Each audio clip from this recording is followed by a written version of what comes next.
2025 April മാസത്തോടെ പുതിയ സാമ്പത്തിക വർഷം ആരംഭിച്ചിരിക്കുകയാണ്. പുതിയ സാമ്പത്തിക വർഷത്തെ പെൻഷൻ ഗുണഭോക്താക്കൾക്ക് ആനുകൂല്യ വിതരണവുമായി ബന്ധപ്പെട്ട അറിയിപ്പ് എത്തിയിരിക്കുകയാണ്. എല്ലാവിധ സർക്കാർ അറിയിപ്പുകളും തുടർന്നും നിങ്ങളിലേക്ക് എത്തുന്നതിനായി ചാനൽ സബ്സ്ക്രൈബ് ചെയ്യാൻ മറക്കാതിരിക്കുക. കേന്ദ്രത്തിന്റെ ഭാഗത്തു നിന്നും കൂടുതൽ വായ്പാനുമതി ലഭ്യമായ സാഹചര്യത്തിൽ ബജറ്റ് പ്രഖ്യാപനങ്ങളെ തുടർന്നുമാണ് സംസ്ഥാനത്ത് ആനുകൂല്യങ്ങൾ അടക്കമുള്ളവ വിതരണം വിവിധ മേഖലകളിലേക്കുള്ളത് ആരംഭിക്കുന്നത്. സാമൂഹിക സുരക്ഷാ ക്ഷേമ പെൻഷൻ തുകയുടെ ഒരു ഗഡു കുടിശ്ശിക കൂടി ഏപ്രിൽ ആരംഭിക്കുന്ന സാമ്പത്തിക വർഷം മുതൽ വിതരണം ചെയ്യുമെന്ന് ധനവകുപ്പ് നേരത്തെ തന്നെ വ്യക്തമാക്കിയിരുന്നു.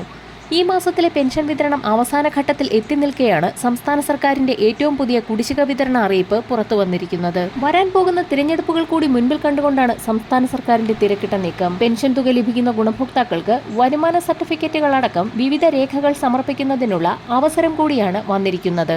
വാർഷിക മസ്റ്ററിംഗ്, വീടുകൾ കേന്ദ്രീകരിച്ചിട്ടുള്ള സോഷ്യൽ ഓഡിറ്റിംഗ്, ഇതോടൊപ്പം തന്നെ പെൻഷൻ പദ്ധതിയിൽ പരാതികൾ സ്വീകരിക്കൽ, അനർഹരായ ആളുകൾക്ക് സ്വയം പെൻഷൻ പദ്ധതിയിൽ നിന്നും പിന്മാറുന്നതിനുള്ള അവസരം എന്നിവ ഉൾപ്പെടെയുള്ള കാര്യങ്ങൾ ഏപ്രിൽ മാസം മുതൽ തുടക്കം കുറിക്കുകയാണ്. ഇത് സംബന്ധിച്ചിട്ടുള്ള തീയതികൾ വരുന്ന ആഴ്ച മുതൽ പ്രഖ്യാപിക്കുകയും മെയ് മാസം മുതൽ ഇതിന്റെ നടപടിക്രമങ്ങൾ ആരംഭിക്കുകയും ചെയ്യും. 3 മാസത്തിലെ പെൻഷൻ കുടിശ്ശികയായ 4800 രൂപയിലെ ആദ്യ ഗഡുവായ 1600 രൂപയുടെ വിതരണം സംബന്ധിച്ചിട്ടുള്ള സുപ്രധാന തീരുമാനങ്ങൾ ഏപ്രിൽ 25 വെള്ളിയാഴ്ചയോടുകൂടി പുറത്തുവരും. വിവിധ മേഖലകളിലേക്ക് പുതിയ സാമ്പത്തിക വർഷം ആരംഭിച്ചതു മുതലുള്ള കുടിശ്ശികയടക്കമുള്ള ആനുകൂല്യങ്ങൾ വിതരണം ചെയ്യുന്നതിലേക്കായി കഴിഞ്ഞ ദിവസം സർക്കാർ മുംബൈ ഫോർട്ട് ഓഫീസിൽ ഇ-കുബേർ പോർട്ടൽ വഴി കടമെടുപ്പ് ലേലം നടത്തിയിരുന്നു.